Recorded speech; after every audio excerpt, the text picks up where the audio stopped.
ننھی مہک بچوں کے ساتھ کھیل رہی تھی کہ سونی نے اس کے اوپر ریت پھینک دی۔ آمنہ نے کہا، سونی پر تم بھی ریت پھینکو اور ہم مل کر اسے مارتے ہیں۔ مہک نے کہا، نہیں، بدلہ نہیں لیتے۔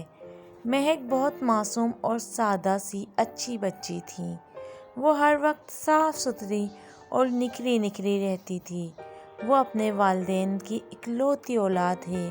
اس کی تربیت بہت اچھے طریقے سے ہو رہی تھی۔ اس میں کوئی بھی بری عادت نہ تھی۔ نہ وہ کبھی کسی سے لڑتی تھی، نہ گالی گلوچ کرتی تھی، بلکہ بچوں کو بری باتوں سے بھی روکتی تھی۔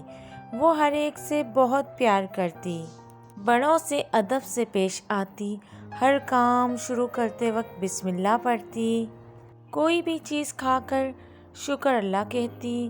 اس کے معصوم سے چہرے پر ہر وقت مسکراہٹ کھلی رہتی تھی۔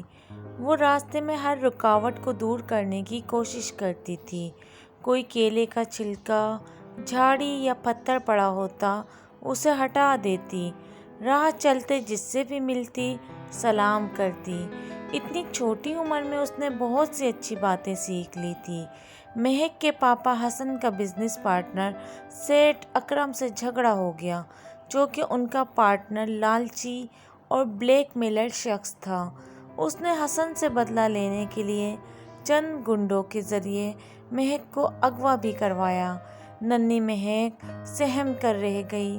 سیٹھ اکرم نے جب ننھی مہک کی فون پر بات اس کے پاپا سے کروائی کہ مہک ان کے پاس ہے، اگر اپنا فراڈ کا بیان واپس لے جو میں نے فراڈ کیا ہے تو میں تمہاری بیٹی کو صحیح سلامت واپس کر دوں گا۔ تم تو جانتے ہو کہ میں بدلہ لینا خوب جانتا ہوں۔ حسن علی نے مہک کی آواز فون پر سن کر سیٹھ اکرم سے وعدہ کر لیا کہ وہ اپنا بیان واپس لے لے گا، کیونکہ انہیں مہک کی زندگی اپنی جان سے بھی زیادہ پیاری تھی۔ مہک نے سیٹھ اکرم سے کہا، انکل، بدلہ نہیں لیتے، بدلہ لینا بری بات ہے۔ آپ اگر میرے پاپا سے بدلہ نہیں لیں گے تو کوئی اور بھی آپ سے بدلہ لے سکتا ہے۔ سیٹھ اکرم ننھی منھی سی بچی کی زبان سے اتنی پختہ باتیں سن کر حیران رہ گیا۔ اس نے مہک کو گود میں اٹھا لیا اور پیار کیا اور کہا، بیٹا، مجھے معاف کر دو، میں آئندہ کبھی کسی سے بدلہ نہیں لوں گا۔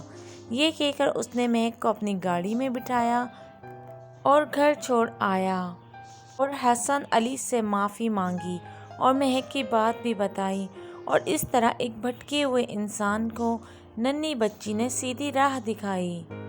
پیارے بچوں، آج کی کہانی اچھی لگی ہے تو چینل کو سبسکرائب کر دیں، ویڈیو کو لائک کر دیں۔